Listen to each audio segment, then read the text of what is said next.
Horor detik-detik tentara Cina jadi mayat dihantam senjata terkuat TNI, bikin Xi Jinping kelimpungan.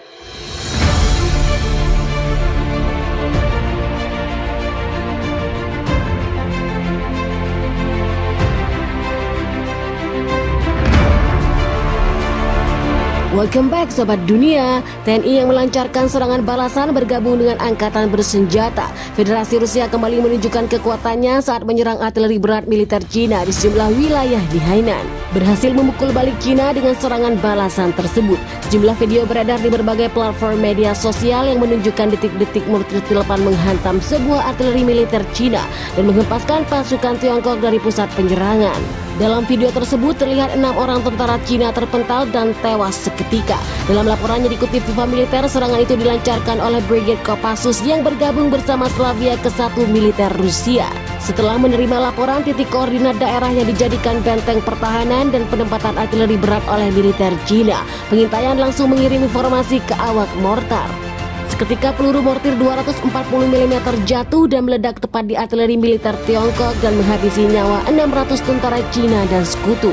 Cina yang kehilangan momentum penyerangan mereka menjadi kebingungan dengan datangnya sejumlah pasukan besar dari Indonesia dan sekutu. Xi Jinping yang mendengar kabar tersebut mulai panik, menyuruh menyemprotkan gas beracun untuk ketiga kalinya. Akan tetapi penetran racun milik Rusia berhasil menggagalkan rencana licik Xi Jinping, hingga membuat gaduh seluruh Cina pada hari ini. Informan kami menerangkan bahwa senjata 2S4 Tilepan diketahui adalah satu-satunya mortir yang bisa menembakkan peluru 240 mm. Kemampuan itu menjadikan senjata berjuluk Tulip milik militer Indonesia dan Rusia sebagai mortir terkuat di dunia. Mortir 2S4 Tilepan dirancang dan diproduksi oleh perusahaan industri pertahanan Ural Transmas yang merupakan anak perusahaan Ural Vagon Zavod pada tahun 1969. Diproduksi sebanyak 588 unit periode 1969 hingga 1988. Hanya digunakan oleh Tentara Merah Uni Soviet dan Angkatan Bersenjata Federasi Rusia dan sekarang dipakai oleh Indonesia. Mortir Tulip diketahui mampu menghancurkan sasaran sejauh 10 km, sementara kendaraan mortir memiliki jangkauan operasional sejauh 420 km dengan kecepatan 62 km per jam.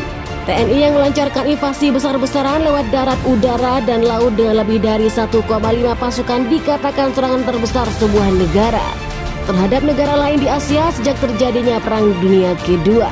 Rudal TNI menghujani kota Cina, iring-iringan pasukan melintas perbatasan ke arah timur wilayah Hainan dan Guangxi. Pasukan lainnya tiba dari laut di kota bagian selatan. Suara ledakan terdengar sebelum dini hari di ibu kota. Baku tembak terjadi di dekat pelabuhan utama dan suara sirene meraung di kota itu. Seorang warga di kota terbesar kedua Cina, kota besar paling dekat dengan perbatasan Indonesia, dari LCS mengatakan jendela apartemen bergetar akibat rentetan ledakan. Kota itu diselimuti kepanikan ketika orang-orang berusaha menyelamatkan diri dan minta namanya tidak disebutkan yang sebelumnya sudah lari dari Hainan. Jadi bagaimana menurut kalian? Silakan baku hantam di kolom komentar. Wassalam.